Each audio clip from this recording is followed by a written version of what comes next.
வணக்கம் அனைவருக்கும். வாழ்க வளமுடன். நான் ஜோதிடர், ஏஎல்பி அஸ்ட்ராலஜர் கவிதா ஓம்குமார். இன்றைக்கி குரு பகவானுடைய காரகத்துவம். இதுக்கு முன்னாடி நம்ம கேதுவோடைய காரகத்துவம் அதை பற்றிலாம் தெரிஞ்சுக்கிட்டோம். ஒரு ஜாதகத்தில் கேதுவோட ஆதிக்கம் அதிகமாக இருக்கிறவங்க என்ன மாதிரி தொழில்கள் செய்வாங்க, கேதுவோட காரகத்துவம் என்ன, இதெல்லாம் பற்றி நம்ம பார்த்தோம். இப்போ குரு பகவானுடைய காரகத்துவங்கள் பார்க்க இருக்கிறோம். இப்போ குருனா பொதுவாக உயிர் காரகத்துவத்தில் புத்திரர்கள், குழந்தைங்களை குறிக்கிறது குரு.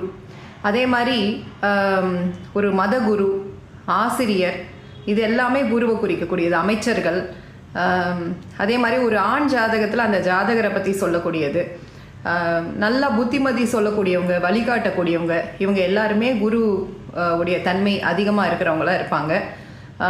இதெல்லாமே குருவை பற்றி சொல்லக்கூடிய விஷயங்கள் தான். இப்போது ஒரு ஜாதகத்தில் குருவை குறிக்கக்கூடிய இடங்கள் அது என்னென்ன இடம் சொல்லி பார்த்தோம்னா, குருகுலம், ஆலயம், வழிபாடு ஸ்தலங்கள், வங்கி, பங்கு சந்தை, கோவில், ஒரு திசையை பார்க்குறப்ப வடக்கு திசை, பூஜை அறை, இது எல்லாமே குருவுடைய சம்பந்தப்பட்ட இடங்கள் தான். இந்த இடங்கள் எல்லாமே ஒரு வீட்டோட வடக்கு பகுதி, நகை, பணம் இதெல்லாம் வச்சிருக்கிற இடம். ஏன்னா தங்கம் சம்மந்தப்பட்ட இடத்திற்கும் குருவுக்கும் தொடர்பு அதிகமாக இருக்கும். சரிங்களா? இப்போ குரு தொடர்பு, குருவுடைய பலம் ஒரு ஜாதகத்தில் அதிகமாக இருக்குன்னா அவங்க பேரே பார்த்தோம்னா, அதாவது தங்கம், பொன்வண்ணன், இந்த மாதிரி பேரே கூட அந்த மாதிரி தொடர்புடைய பெயர்களாக இருக்கும். சரிங்களா? ஸோ குரு சம்மந்தப்பட்ட ஆச்சாரியர்கள் சம்மந்தப்பட்ட பெயர்களாக அவங்களோட பெயர்கள் இருக்கும். இப்போ அந்த ஜாதகத்தில் குரு பகவான் நல்ல நிலைப்பாடில் இருக்கிறாங்க, குருவோட ஆதிக்கம் அந்த ஜாதகத்தில் நிறைய இருக்குன்னா அவங்க கண்டிப்பாக மற்றவங்கள வழிநடத்தக்கூடிய இடத்துல இருப்பாங்க. குருங்கிறது என்னன்னா, நமக்குள்ளே இருக்கிற இருளை போக்கி நமக்குள்ள வெளிச்சத்தை கொண்டு வரக்கூடிய தன்மையை கொடுக்கக்கூடியது தான் குரு. அந்த குரு பகவானுடைய நிறம்னு சொல்லி பார்க்குறப்போ பொன்னிறம் அப்படின்னு சொல்லி எடுத்துக்கிறோம் நம்ம.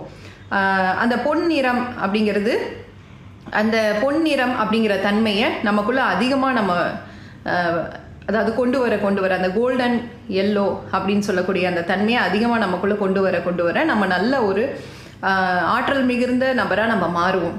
நார்மலாகவே நீங்கள் நல்லா குருவோட ஆதிக்கம் உங்களுக்கு அதிகமாக வேணும்னா நார்மலாகவே நீங்கள் உட்கார்ந்து கண்ணை மூடி கொஞ்சம் தவம் மாதிரி, அதாவது உங்கள் மூச்சை கொஞ்சம் நேரம் கவனிச்சுட்டு அதுக்கப்புறம் உங்களுக்குள்ளே அப்படியே பொன்னிறமான அந்த கதிர்கள் உங்களுக்குள்ளே இறங்குறதா நீங்கள் பாவனையாக நினச்சிக்கோங்க. உங்களுக்குள்ள நிறைய பொன்னிறமான குருவோட கதிர்கள் இறங்குது. அதை நீங்கள் நல்லபடியாக ரிசீவ் பண்ணிக்கோங்க. கண்டிப்பாக அந்த குருவோட அனுகிரகம் எல்லாருக்குமே வேண்டும், அது அதிகமாக நமக்கு கிடைக்கும் இந்த முறையை நீங்கள் பின்பற்ற